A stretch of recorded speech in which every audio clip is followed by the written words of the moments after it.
Nuestro Padre y nuestro Dios, gracias te damos por el privilegio de reunirnos en este lugar con el único fin de estudiar tu palabra y escuchar tu voz. Pedimos, Señor, la compañía de tu Santo Espíritu por medio del ministerio de los ángeles. Abre nuestras mentes y corazones para que podamos comprender y recibir tu verdad. Te lo pedimos en el nombre precioso de tu Hijo, Cristo Jesús. Amén. A veces cuando estoy viajando por vía aérea, la persona que se sienta a mi lado pregunta, ¿cuál es mi profesión? Cuando les digo que yo soy pastor de la Iglesia Adventista del Séptimo Día, me preguntan a menudo, ¿qué es un adventista? ¿Y cómo se diferencian ustedes de todas las demás iglesias? Hace un tiempo yo contestaría, bueno, nos distinguimos porque nos abstenemos de fumar y de beber, cuidamos nuestra salud. Nos distinguimos porque guardamos el sábado como día de reposo. O también les decía porque nosotros creemos que los muertos cuando van al sepulcro permanecen completamente inconscientes hasta el momento de la resurrección. Pero con el transcurso de los años he descubierto que hay otras iglesias que básicamente tienen estas mismas doctrinas. Hay iglesias no adventistas que guardan el sábado. Hay iglesias no adventistas que creen que los muertos nada saben. Y hay iglesias y sectas que no son adventistas que también creen que debemos tener mucho cuidado de nuestra salud. Así que la pregunta clave es, ¿qué nos distingue a nosotros como adventistas del séptimo día de todas las demás sectas religiosas? En esta serie vamos a ver que hay dos puntos cardinales que nos distinguen especialmente de todas las demás iglesias. Dos puntos únicos en su género que caracterizan a la Iglesia Adventista del Séptimo Día. El primer concepto único de la Iglesia es el gran conflicto universal entre el bien y el mal. El enfoque de que el mal no solamente aflige a este mundo, sino es algo que aflige al universo entero. Y en segundo lugar, lo que nos distingue es el concepto del ministerio de Cristo Jesús en el santuario celestial. Ahora, básicamente todas las iglesias enseñan que el propósito primordial del plan de la salvación era salvar al hombre. Pero en esta serie de temas vamos a ver que el propósito del plan de la salvación es mucho más amplio y profundo que meramente la salvación del ser humano. Este propósito que nosotros vamos a estudiar solo se puede comprender a la luz de estos dos conceptos que mencioné hace algunos momentos. Solo se puede entender el propósito amplio y profundo del plan de la salvación entendiendo el santuario hebreo, que era una sombra del santuario celestial, y el gran conflicto universal entre el bien y el mal. En esta serie vamos a estudiar la cosmovisión de la Biblia. El santuario no es una mera doctrina de la Biblia, una doctrina entre otras. La doctrina o la creencia en cuanto al santuario en realidad es la cosmovisión de la Biblia. Es el concepto que une todos los conceptos de la Biblia. Es decir, la cosmovisión es aquel concepto que unifica todas las doctrinas y todos los aspectos de la creencia cristiana. Cada doctrina de la Biblia es como una parte de un entero. Cada doctrina le añade un color al matiz del panorama. Pero la doctrina del santuario toma todas estas partes, todos estos matices y los unifica en un cuadro hermoso. Hay una escritora que ha desarrollado este tema más que cualquier otro escritor en la historia de la Iglesia Adventista. y es Elena G. de White. Quiero leer un par de citas que escribió esta mujer hace algo más de 100 años. Estoy leyendo en primer lugar del Conflicto de los Siglos, página 462. Aquí dice la escritora: el pasaje bíblico que más que ninguno había sido el fundamento y el pilar central de la fe adventista era la declaración: hasta 2300 tardes y mañanas, entonces el santuario será purificado. En otras palabras, la escritora está diciendo que la fe adventista halla su fundamento y su pilar central en la purificación del santuario celestial. En otra cita, que se encuentra en la carta número 208 del año 1906, la escritora dice lo siguiente: la comprensión correcta de la ministración en el santuario celestial es el fundamento de nuestra fe. Noten la terminología que usa la escritora para referirse al santuario. Dice que es el fundamento de nuestra fe. Y mencionó también que era el pilar central que sostiene toda la teología de la Iglesia Adventista o la cosmovisión bíblica. Muchas personas creen que el propósito del plan de salvación, como les mencionaba antes, era especialmente salvar al ser humano. Pero quiero leerles una cita a donde la escritora nos explica que el plan de salvación tenía un propósito mucho más amplio y mucho más profundo, tomando en cuenta especialmente el punto que mencionamos del gran conflicto universal entre el bien y el mal y el concepto del santuario celestial.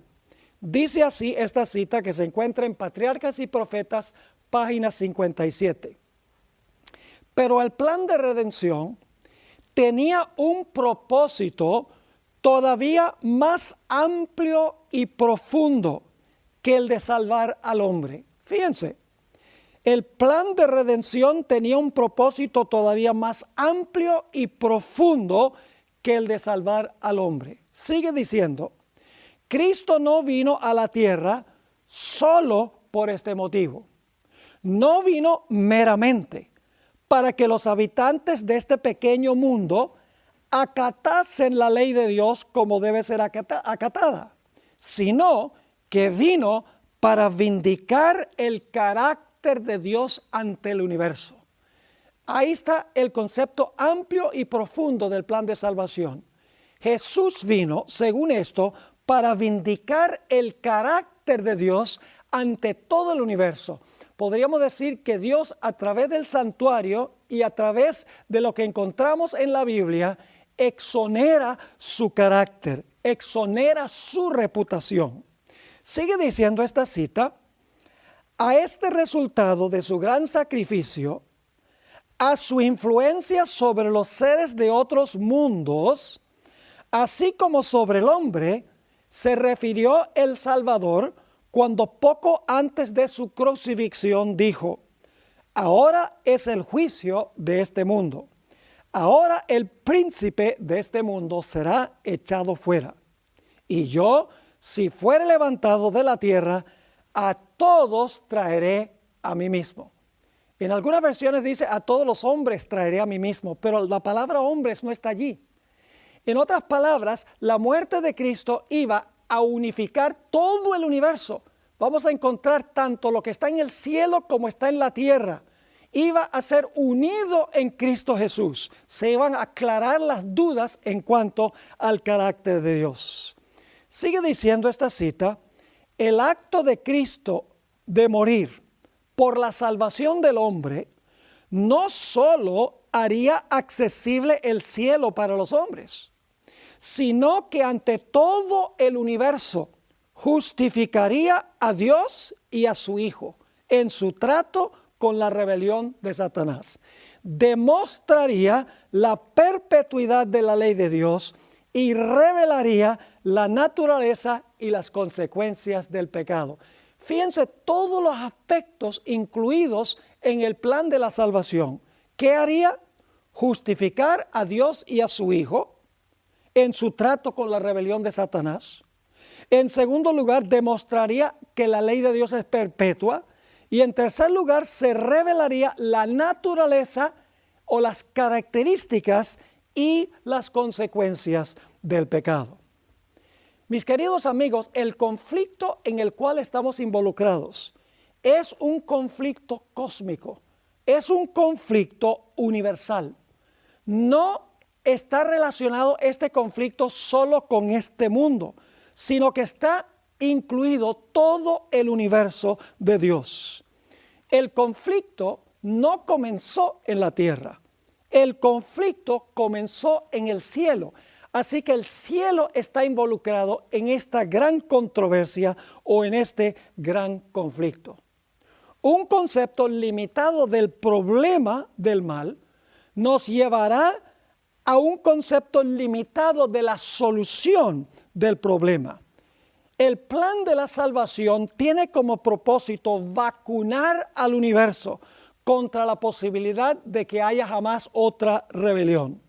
Es decir, al permitir Dios todo lo que ha ocurrido en estos 6,000 años de pecado, Dios está garantizando la seguridad eterna del universo, de tal manera que no haya una posibilidad de otra rebelión. Dios no implementa soluciones apresuradas que tapan provisionalmente el problema del pecado. Dios se toma su tiempo, de tal manera que cuando termine el problema del mal, no quedarán cabos sin atar. Es decir, el propósito del plan de salvación, en un sentido más amplio y profundo, es revelarle a todo el universo cómo es Dios y en contraste cómo es Satanás, de tal manera que todo el universo vea que Dios es justo y amoroso y que Satanás es exactamente lo contrario. El problema del pecado no se originó aquí en la tierra, sino que se originó en el cielo, en la misma presencia de Dios. La Biblia nos dice que este conflicto celestial comenzó en el cielo con los seres celestiales. Y ustedes se preguntarán, ¿quiénes son esos seres celestiales? ¿Será que había seres en el universo antes que existiera este mundo? La respuesta a esta pregunta es que sí. En el libro de Job, el capítulo 38 y los versículos 4 al 7, encontramos un pasaje muy interesante que describe los eventos de la creación. Quiero leer ese pasaje. Aquí Dios le hace una serie de preguntas a Job. ¿Dónde estabas tú cuando yo fundaba la tierra? Házmelo saber si tienes inteligencia. ¿Quién ordenó sus medidas, si lo sabes? ¿O quién extendió sobre ella cordel? ¿Sobre qué están fundadas sus bases? ¿O quién puso su piedra angular? Note que aquí se está describiendo la creación. Ahora fíjense el versículo 7. Cuando alababan todas las estrellas del alba y se regocijaban todos los hijos de Dios. Cuando Dios creó este planeta, nos dice la Biblia que las estrellas del alba alabaron y se regocijaron todos los hijos de Dios. Se refiere aquí a los seres celestiales. Los ángeles, mis queridos amigos, no son lo que la gente piensa que son. Hoy en día se ha vuelto muy popular pensar que los ángeles son espíritus de los difuntos, que se han ido al cielo al morir la gente y entonces regresan aquí a la tierra para ayudarnos a nosotros. Eso no es posible, porque según este pasaje, los seres celestiales ya existían cuando este planeta fue creado. Porque dice aquí que cuando Dios creó, todas las estrellas del alba alabaron y se regocijaron todos los hijos de Dios. Es decir, en el cielo había millones de habitantes antes de la creación de este mundo. Ahora, en ese cielo se encontraba el santuario original de Dios. El santuario terrenal era una copia del santuario celestial para que pudiéramos entender el lugar a donde habita Dios. Es más, el santuario terrenal era solo una copia de una maqueta que le mostró Dios a Moisés en el monte Sinaí. Quiero leer del libro de Hebreos el capítulo 8 y el versículo 5, a donde nos dice que el santuario terrenal y sus servicios sirven a lo que es figura y sombra de las cosas celestiales. Fíjense que lo terrenal era, según esto, figura y sombra de las cosas celestiales. Como se le advirtió a Moisés cuando iba a erigir el tabernáculo, diciéndole: mira, haz todas las cosas conforme al modelo, es decir, conforme a la maqueta que se te ha mostrado en el monte. Dios no le mostró a Moisés el santuario celestial. Dios le mostró a Moisés en el monte una maqueta o un modelo del santuario celestial, y luego Moisés construyó el santuario en la tierra de acuerdo al modelo que él vio. Pero el propósito del modelo era enseñar grandes lecciones en cuanto al santuario celestial, porque el terrenal era una copia del celestial en miniatura. Ahora, en ese santuario, el santuario terrenal, que era una copia del santuario celestial, había un mueble que se conoce como el Arca del Pacto. En Éxodo el capítulo 25, 19 y 20 se describe el Arca del Pacto, y en unos momentos voy a leer esos versículos, y allí nos dice que el Arca del Pacto tenía una tapa que se conoce como el propiciatorio, que representa el trono de Dios, y a cada lado del arca había un querubín cubridor. Leo ahora de Éxodo 25, 19 y 20. Dios está instruyendo a Moisés: harás también 2 querubines de oro, labrados a martillo. Los harás en los 2 extremos del propiciatorio. El propiciatorio es la tapa donde llegaba la Shequina, la gloria de Dios, representando el trono de Dios. Versículo 19. Harás pues un querubín en un extremo y un querubín en el otro extremo. De una pieza con el propiciatorio harás los querubines en sus 2 extremos. Ahora escuchen la parte clave. Y los querubines extenderán por encima las alas, es decir, por encima del arca del propiciatorio, iban a extender sus alas, cubriendo con sus alas el propiciatorio, sus rostros el uno enfrente del otro, mirando al propiciatorio los rostros de los querubines. Es decir, en el santuario terrenal había un arca con una tapa, el propiciatorio, ahí se manifestaba la gloriosa presencia de Dios, y en cada lado había un querubín que con sus alas cubría el propiciatorio. Ahora, ¿qué representaba esto? Esto representaba en miniatura el trono sublime de Dios en los cielos. Un trono que también tiene 2 querubines, uno a cada lado del arca celestial. Ahora quiero que notemos que uno de esos querubines que se encontraba en el santuario celestial se llamaba Lucifer. La palabra Lucifer significa portador de luz. Fue creado sin una sola mancha de pecado. Estaba en uno de los lados del arca, lo más cerca posible del trono de Dios. Era uno de los que cubría con sus alas la gloriosa presencia de Dios.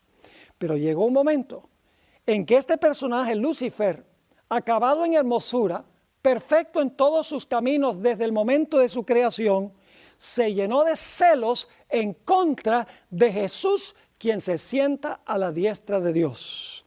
Quiero leerles una cita que encontramos en Primeros Escritos, página 145, a donde se hablan de estos celos que tuvo Lucifer en contra de Cristo Jesús. Dice allí: Satanás fue una vez un ángel a quien se honraba en el cielo, el que seguía en orden a Cristo. Su semblante, como el de otros ángeles, era benigno y denotaba felicidad. Su frente, alta y espaciosa, indicaba poderosa inteligencia. Su figura era perfecta y su porte noble y majestuoso. Así que primeramente se describe lo positivo en cuanto a este personaje, pero luego sigue diciendo la cita: pero cuando Dios dijo a su Hijo, es decir, cuando el Padre dijo al Hijo, hagamos al hombre a nuestra imagen, Satanás sintió celos de Jesús. Deseó que se le consultase acerca de la formación del hombre. Y porque esto no se hizo, se llenó de envidia, celos y odio. Deseó recibir los más altos honores después de Dios en el cielo. Así que encontramos que el primer individuo que siente estos impulsos pecaminosos fue un ser celestial, quien estaba en la misma presencia de Dios, uno de los dos ángeles cubridores del trono de Dios, de la tapa del arca del propiciatorio, por así decirlo. Se llenó de envidia, no primordialmente contra el Padre, sino contra su Hijo, el otro personaje que estaba allí cercano a Dios. Y por lo tanto, Lucifer se propuso de que iba a derrocar a Dios de su trono. Cuando se dio cuenta que Dios el Padre favorecía a su Hijo, y de eso vamos a hablar en unos momentos, no solamente estaba ya ensañado con Jesús, sino que estaba ensañado con el que estaba en el trono. Y así es que en Isaías 14, 12 al 14, nos dice que Lucifer se propuso en su corazón a derrocar a Dios de su trono. Y leo esos versículos. ¿Cómo caíste del cielo, oh lucero, hijo de la mañana? Cortado fuiste por tierra, tú que debilitabas a las naciones. Tú que decías en tu corazón, subiré al cielo, en lo alto, junto a las estrellas de Dios ensalzaré mi solio, o levantaré mi trono, como dicen otras versiones. Y en el monte del testimonio me sentaré a los lados del norte. Sobre las alturas de las nubes subiré y seré semejante al Altísimo. Fíjense qué interesante. Dice, yo voy a ascender a los lados del norte donde está el trono de Dios. Y allí voy a levantar mi trono y seré semejante al Altísimo. Pero Lucifer, quien estaba lleno de envidia contra Jesús y también contra su Padre, porque el Padre consultaba a Jesús y no a él, sabía que él no podía lograr lo que él quería meramente él solo. Y por lo tanto decidió que era necesario ganar simpatizantes y ganar seguidores que lo ayudaran en su rebelión. Para esto, él tuvo que decir mentiras, porque al fin y al cabo, los seres celestiales sabían que Dios es bueno, que Dios es justo, que Dios es amoroso y que su gobierno es perfecto. Los habitantes celestiales sabían eso. Habían existido quién sabe por cuánto tiempo, pero habían visto cómo Dios gobernaba el universo. Para poder ganar simpatizantes, Lucifer tenía que mentir en cuanto a Dios. Tenía que hacer quedar mal a Dios y su gobierno y su carácter. Por eso nos dice en Juan 8 y el versículo 44, Jesús estaba hablando con los judíos de su época. Vosotros sois de vuestro padre el diablo, y los deseos de vuestro padre queréis hacer. Él ha sido homicida desde el principio y no ha permanecido en la verdad, porque no hay verdad en él. Cuando habla, noten, cuando habla mentira, de suyo habla, porque es mentiroso y padre de mentira. Es decir, Satanás es un mentiroso desde el principio. Mintió en cuanto al gobierno de Dios, mintió en cuanto al carácter de Dios. Ahora, hay un versículo muy interesante que encontramos en Ezequiel 28, 16, y si ustedes leen a Ezequiel 28, ustedes van a encontrar que ahí está hablando de este mismo personaje llamado Lucifer, cómo fue creado perfecto, pero cómo se llenó de pecado por su propia elección. En Ezequiel 28, 16, note lo que se dice en cuanto a este personaje que se llama Lucifer. Hay una palabrita muy interesante aquí que tenemos que explicar. Dice, a causa de la multitud de tus contrataciones, fuiste lleno de iniquidad y pecaste, por lo que yo te eché del monte de Dios y te arrojé de entre las piedras del fuego, oh querubín protector. Fíjense otra vez que se le llama querubín protector o querubín cubridor. ¿Qué significa la multitud de las contrataciones que tenía este personaje Lucifer?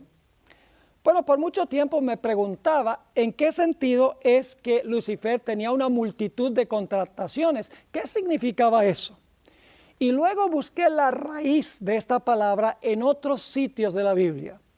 Y descubrí 2 versículos que usan la misma raíz de esta palabra que nos ayudan a entender cuál era la contratación que Lucifer estaba empleando. En Ezequiel 22 y el versículo 9 tenemos el primer versículo que explica cuáles eran las contrataciones. La palabra contrataciones significa que Lucifer estaba tratando de hacer un contrato, estaba tratando de venderle algo a los ángeles. Y la pregunta clave es, ¿qué es lo que le estaba tratando de vender? Saben que en inglés, cuando una persona dice algo que no creemos mucho, decimos, I don't buy that. Es decir, yo no compro eso. Porque la persona está tratando de vender mentiras. Ahora, quiero que noten Ezequiel 22 y el versículo 9, cómo se usa la raíz de esta palabra.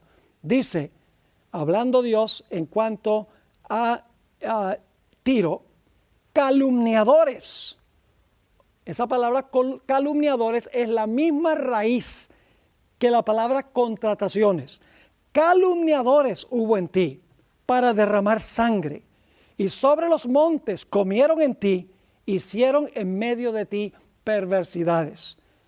La raíz de esa palabra entonces significa calumniadores.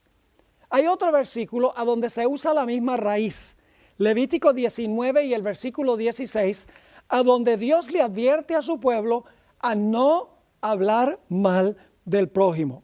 Dice ahí en Levítico 19 y el versículo 16, no andarás chismeando.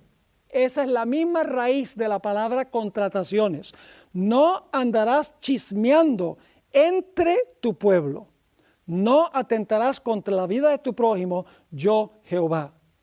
Es decir, Lucifer, sus contrataciones fueron calumniar a Dios y hablar o chismear en cuanto a Dios. Decir que Dios era injusto, que Dios no era amoroso, que Dios hacía acepción de personas. En unos momentos vamos a examinar todas las acusaciones de Satanás en contra de Dios. Una de las grandes acusaciones de Lucifer en contra de Dios tenía que ver con la ley de Dios. Lucifer decía que la ley de Dios era despótica, que Dios procuraba imponer su ley por la fuerza y que esto le quitaba libertad a los seres celestiales. Encontramos en 1 de Juan el capítulo 3 y el versículo 4 y luego voy a leer el versículo 8 para que ustedes vean que la ley de Dios estuvo involucrada en el conflicto original en el cielo. Dice en 1 de Juan 3, 4, definiendo el pecado, todo aquel que comete pecado infringe también la ley, pues el pecado es infracción de la ley. Dice en Ezequiel que Lucifer pecó. Y aquí dice que el pecado es infracción o es transgresión de la ley. Ahora, quiero que noten que Satanás o Lucifer hizo esto desde el principio. La ley de Dios no comienza en el monte Sinaí, cuando Dios le habló la ley a Israel y la escribió en tablas de piedra. Ahí no comienza, ya existía en el cielo. Sigue diciendo el versículo 8, el que practica el pecado es del diablo, porque el diablo peca desde el principio. Podríamos decir que el diablo transgrede la ley de Dios, es decir, viola o pisotea la ley de Dios, no desde el monte Sinaí, sino desde el principio. Para esto apareció el Hijo de Dios, para deshacer las obras del diablo. Ahora, ¿cuáles eran los argumentos de Satanás en contra de Dios? Examinemos algunos. Argumento número 1. Dios hace acepción de personas. Dios tiene favoritos, porque Él consultó a su Hijo Jesús cuando iba a crear este mundo y no consultó a Lucifer ni consultó a ninguno de los ángeles. Dios, según decía Lucifer, tiene favoritos. Dios hace acepción de personas. Le da privilegios a su Hijo que no le da a los demás. El segundo argumento es que Dios guarda secretos que todos en realidad tenemos derecho a conocer. ¿Por qué es que solo el Hijo podía participar de los profundos consejos de Dios? ¿Por qué no podíamos nosotros? Decía Lucifer. Dios tiene secretos que Él no quiere que nosotros conozcamos. El tercer argumento fue que la ley de Dios es restrictiva y nos quita la libertad, le decía Lucifer a los seres celestiales. Quiero leerles un par de citas. Una de ellas se encuentra en Patriarcas y Profetas, página 16, y la otra se encuentra en El Conflicto de los Siglos, página 554, sobre los argumentos de Satanás concerniente a la ley en el cielo. Dice allí en Patriarcas y Profetas: principió por insinuar dudas acerca de las leyes que gobernaban a los seres celestiales, sugiriendo que aunque las leyes fuesen necesarias para los habitantes de otros mundos, los ángeles, siendo más elevados, no necesitaban semejantes restricciones, porque su propia sabiduría bastaba para guiarlos. Fíjense qué interesante. Empezó a criticar las leyes que gobernaban a los seres celestiales, que las leyes podían ser necesarias para los habitantes de los mundos porque ellos no eran tan exaltados como los ángeles, pero que los ángeles, siendo más elevados, no necesitaban estas restricciones, que su propia sabiduría siempre los llevaría a hacer el bien. Sigue la cita. Los ángeles no eran seres que pudieran acarrear deshonra a Dios. Todos sus pensamientos eran santos, y errar para los ángeles era tan imposible como para el mismo Dios.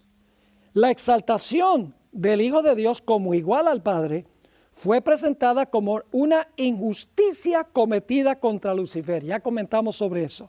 Quien, según se alegaba, tenía también derecho a recibir reverencia y honra. Si este príncipe de los ángeles pudiese alcanzar su verdadera y elevada posición, ello redundaría en grandes beneficios para toda la hueste celestial, pues era su objeto asegurar la libertad de todos. ¿Qué estaba prometiendo Lucifer? Libertad de la ley de Dios. Estaba procurando deshacerse de la ley de Dios, diciendo que cada ser celestial podía ser ley a sí mismo. En El Conflicto de los Siglos, página 554, encontramos otra cita que describe los argumentos de Satanás en el cielo en cuanto a la ley. Escribe así Elena White: reiteró Lucifer su aserto de que los ángeles no necesitaban sujeción, sino que debía dejárseles seguir su propia voluntad, que los dirigiría siempre al bien. Denunció los estatutos divinos como una restricción de su libertad y declaró que el objeto que él perseguía era asegurar la abolición de la ley, para que libres de esta traba, las huestes del cielo pudiesen alcanzar un grado de existencia más elevado. Imagínense ustedes, decía que la ley de Dios restringía la libertad de los seres celestiales, que él quería abolir la ley de Dios para que los ángeles pudieran alcanzar un grado más elevado de existencia. Hoy en día, mis queridos amigos, estamos escuchando comentarios semejantes, inclusive desde púlpitos cristianos. Así que los argumentos de Lucifer, resumiendo: Dios hace acepción de personas.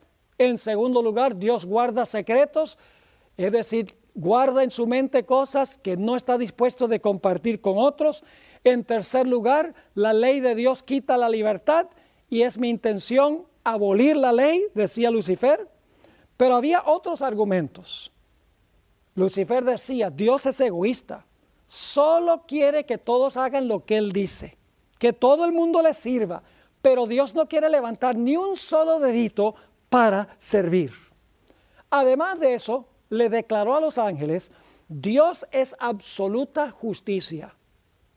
Y si ustedes desobedecen la ley de Dios, Dios es un déspota y Dios los va a destruir.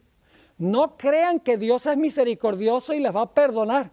En ningún sentido, Dios es pura justicia y si ustedes se rebelan contra su ley, Él los va a destruir. Y finalmente Lucifer dijo, si me ponen a mí en el trono, yo gobernaría mejor, porque en mi reino todos serían libres de hacer lo que quieran sin una ley que los cohíba. Tales fueron los argumentos de Lucifer en contra de Dios. Ahora, lo interesante es que el propósito de Lucifer era ganar adeptos, era ganar seguidores, simpatizantes, para que esos simpatizantes pudieran entonces ayudarlo para derrocar a Dios y para tomar el trono. Así que Lucifer se propuso a darle a Dios un golpe militar. Y la Biblia nos dice que logró ganar para su lado una tercera parte de la hueste angélica.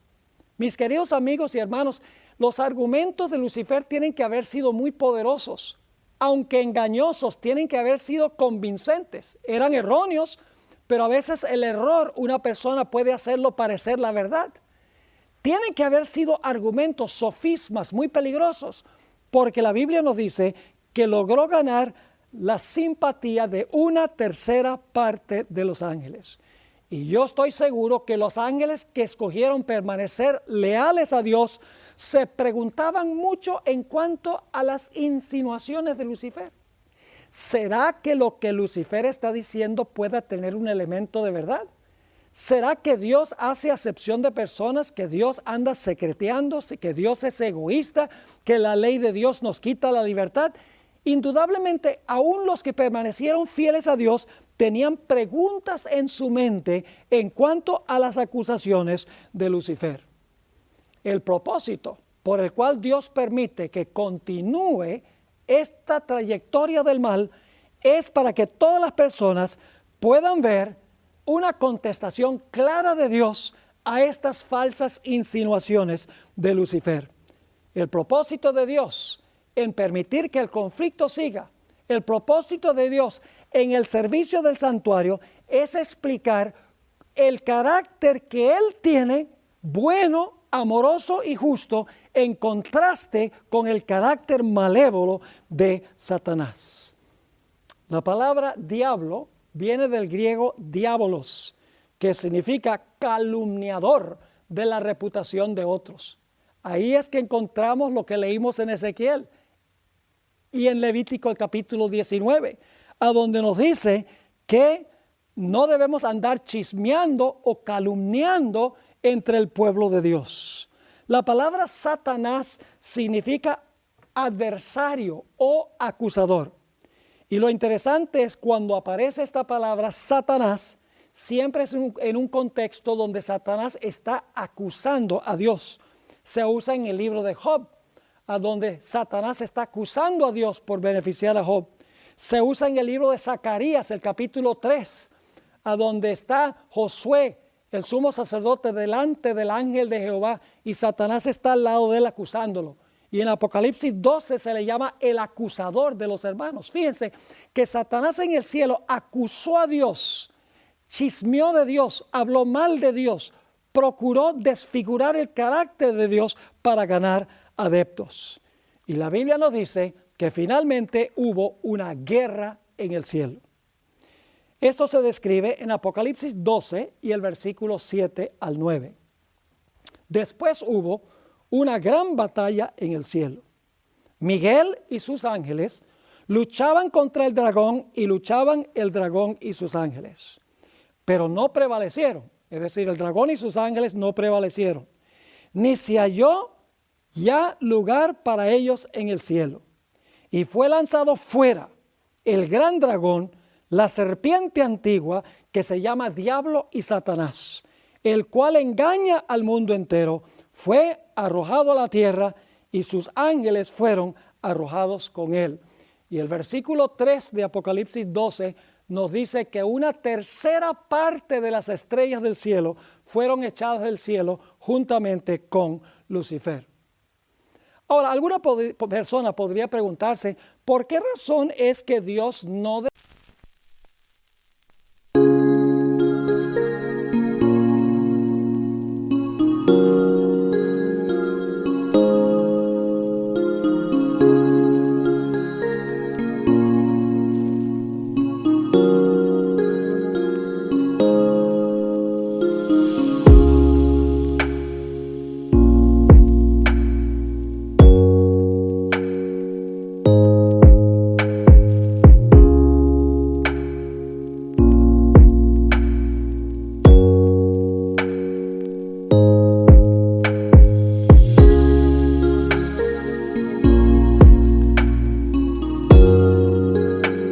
destruyó a Lucifer inmediatamente?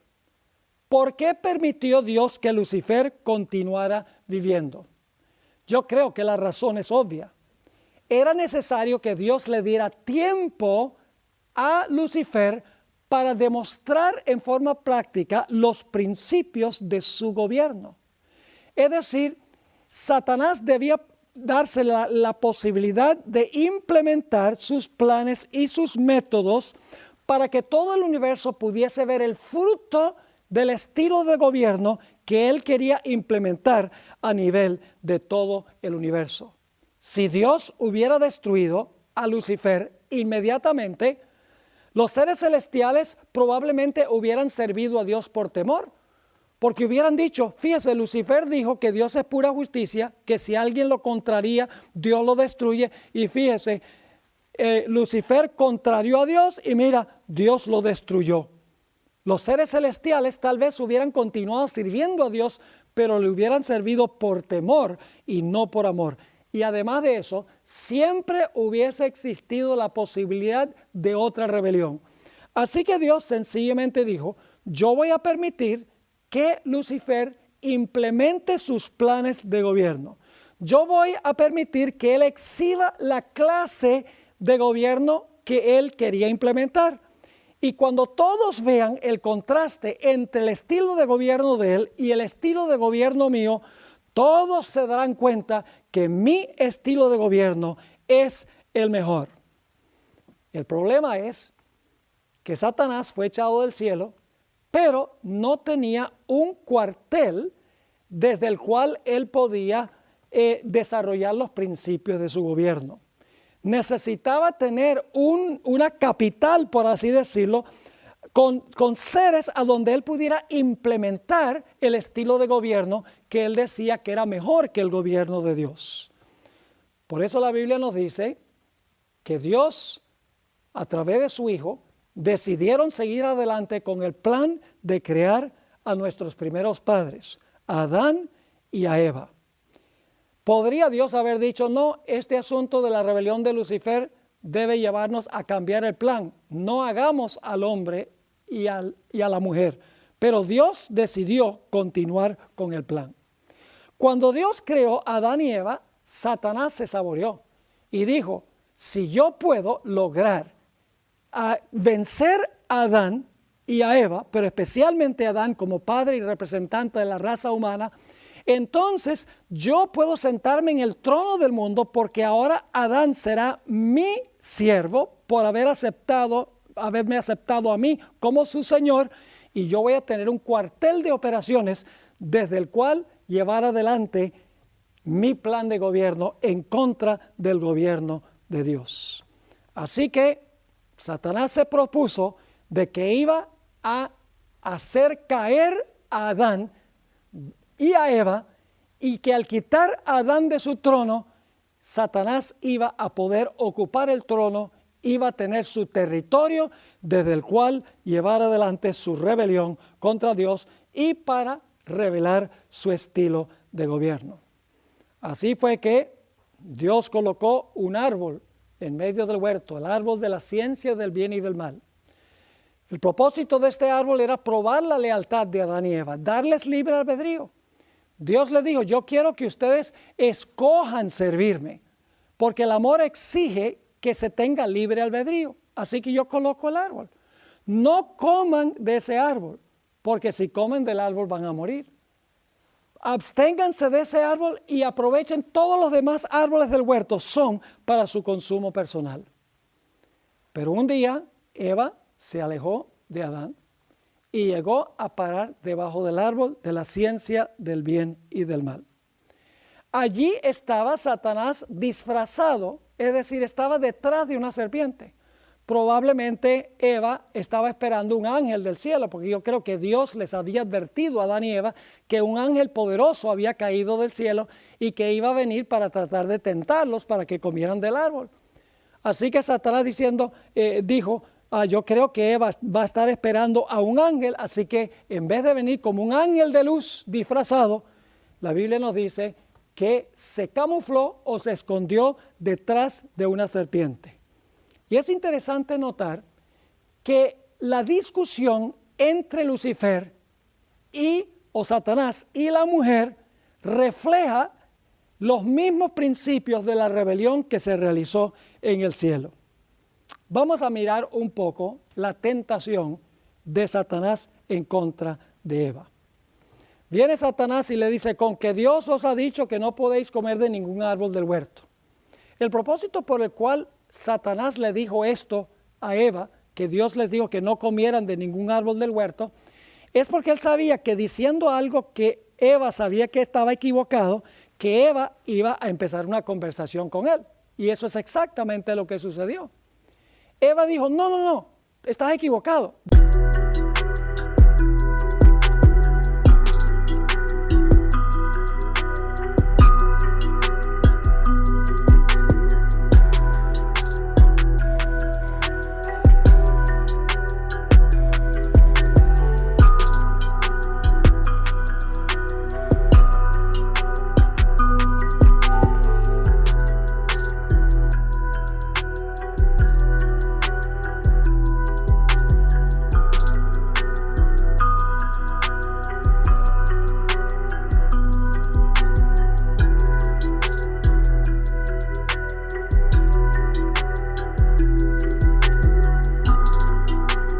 Déjame corregirte. Dios dijo que podíamos comer de todos los árboles del huerto, pero nos dijo que si comíamos de este árbol en particular, íbamos a morir. Fíjense que el diablo lo que quería era comenzar una conversación y tuvo éxito, haciendo una declaración falsa de que Dios había prohibido que comieran de cualquier árbol del huerto. Eva ahora lo corrige y dice, no, Dios dice que podemos comer nosotros de todos los árboles del huerto. Y ahora Satanás, después que fue echado del cielo, ya no es Lucifer, es Satanás. Ahora Satanás le dice a Eva, no moriréis. Ahora, cuando él le dice eso a Eva, indudablemente se crea una confusión en la mente de Eva. Porque Eva está pensando, Dios dijo que si comíamos del árbol, íbamos a morir. Ahora la serpiente me está diciendo que si comemos del árbol no vamos a morir. Y por lo tanto Eva ahora piensa, si no vamos a morir, como dice la serpiente, ¿por qué entonces fue que Dios nos dijo que sí nos íbamos a morir? Es decir, el diablo le plantó a Eva una pregunta y vamos a encontrar que enseguida le tenía la respuesta. La pregunta que le sembró a Eva es, ¿por qué si no vamos a morir, nos dijo Dios que sí íbamos a morir? Él sabe que Eva tiene esa confusión ahora y quiere saber por qué Dios dijo que iban a morir si en verdad no iban a morir. Y entonces Satanás le contesta la pregunta que le sembró y le dice, ¿quieres saber por qué Dios dijo que no van a morir? Que van a morir si comen del árbol. ¿Y por qué yo les digo que no van a morir? Mire, Dios sabe que el día que ustedes coman de este árbol, los ojos de ustedes se van a abrir. Es decir, Dios quiere que ustedes estén ciegos. Dios les está escondiendo una gran realidad. Dios sabe que el día que ustedes coman de este árbol, ustedes no van a morir, sino que ustedes van a ser como Dios, Fíjese que Lucifer había dicho en el cielo, seré semejante al Altísimo. Ahora le dice a Eva, ustedes van a ser como Dios. Y fíjense, no solamente dice, van a ser como Dios, sino que dice, van a ser como Dios en un sentido muy especial, sabiendo el bien y el mal. Es decir, ustedes no tienen que depender de Dios para saber qué es bueno y qué es malo. No necesitan a un Dios que les diga comer de este árbol es malo y comer de todos los árboles es bueno. Ustedes mismos pueden saber eso. Lo que pasa es que Dios en algún momento comió del fruto de este árbol y cuando comió del fruto llegó a ser Dios. Y cuando vio todos los poderes que le dio el comer del fruto, Él no quería otros que fueran como Él por ahí, que fueran rivales o competencia. Y por lo tanto, desde ese momento Dios le dijo, van a morir. Pero en realidad Dios sabía más bien que en vez de morir, iba a haber rivales, iba a haber gente como Él. Así que Satanás le lanzó a Eva estos sofismas, estas falsedades. Y la Sagrada Escritura nos dice que Eva comió del árbol engañada por Satanás y luego le dio a su marido y Adán comió. Y entonces entró el virus o la infección del pecado al planeta Tierra. Ahora Satanás le quitó el trono a Adán, le quitó el territorio a Adán, y ahora Satanás tenía un planeta sobre el cual él reclamaba ser rey para desarrollar los principios de su gobierno. Ahora es interesante notar que todo el universo está observando lo que está sucediendo en este planeta. Está observando los principios del gobierno de Satanás y está mirando los principios del gobierno de Dios. Están viendo el contraste entre dos estilos de gobierno. Y cuando termine el mal, todo el universo estará de acuerdo de que el gobierno de Dios es bueno, amoroso y justo, y que el gobierno de Satanás es lo contrario. Nunca el universo hubiera sabido esto si Dios hubiera destruido a Lucifer enseguida. Si Dios no hubiera permitido que el pecado continuara madurando y produciendo su fruto, siempre habrían existido dudas y preguntas en las mentes de los seres celestiales.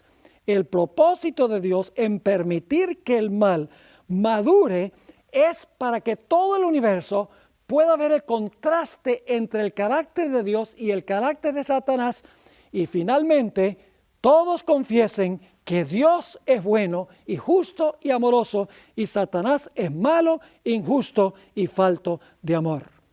El universo está observando el estilo de gobierno de Dios y de Satanás. Y Dios quiere que todo el universo vea el contraste entre los dos sistemas. Quiero leer en los pocos minutos que nos quedan algunos versículos que indican que el cielo está involucrado en este conflicto y está observando lo que está sucediendo. 1 Corintios, el capítulo 4 y el versículo 9 es muy interesante. Estoy leyendo ahora de la Nueva Versión Internacional, donde dice lo siguiente: porque según pienso, Dios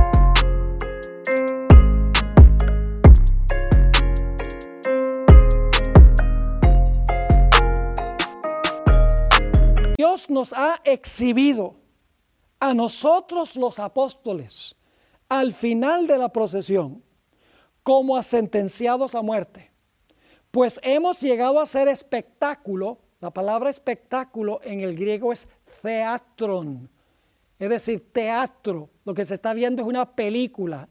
Ahora, ¿quiénes están viendo esta película?